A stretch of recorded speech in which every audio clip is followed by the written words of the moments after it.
Kapag may tinatawag ka, siguraduhin mong lilingon siya. Kasi baka mamaya, magaya ka sa isang babaeng nanlamig ng dahil sa boyfriend niya. Story time. Kunento to sa akin ng isang follower ko sa Instagram na ang pangalan ay Precious.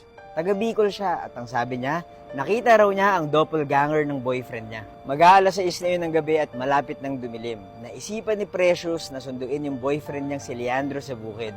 Nag-aalaga kasi si Leandro ng baka sa bukid. At sabi ni Precious, baka walang dalang ilaw yung boyfriend niya. Ako nga pala si Buji at mahilig ako mag-story time. Kung di niyo pa ako fina-follow, i-follow niyo na ako. Habang naglalakad si Precious, bigla niyang naaninag si Leandro mula sa malayo. Nakakulay green siya sa may tabi ng kawayan. Dahil malayo at siguro dahil mahirap puntahan, sumigaw na lang si Precious. Tinawag niya si Leandro.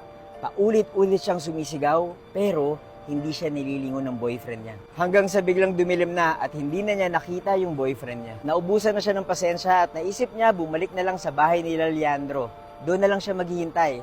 Total, alam naman ng boyfriend niya kung paano umuwi mag-isa. Pagdating ni Precious sa bahay, bigla siyang kinabahan dahil nakita niya doon si Leandro nang nagpapahinga. Para kasing imposible na mauunahan siya ng boyfriend niya. Tinanong ni Precious kung kailan siya nakabalik ng bahay at dito siya mas lalong kinilabutan.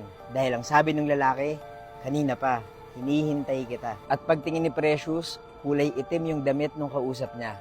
Kaya napaisip siya, sino kaya yung lalaking nasa tabi ng kawayan? At doon natapos yung kwento ni Precious. Pero ako naman yung napaisip, what if, habang kinikwentuhan ni Precious yung lalaking nakaitim, kung ano yung nangyari doon sa may puno ng kawayan, biglang bumukas yung pintuan ng bahay ni Leandro. Tapos, paglingon ni Precious, nakita niya yung boyfriend niya, si Leandro, naka-green. Kakauwi lang ng bahay galing sa bukid. At paglingon niya doon sa lalaking nakaitim, bigla na lang naglaho na parang bula.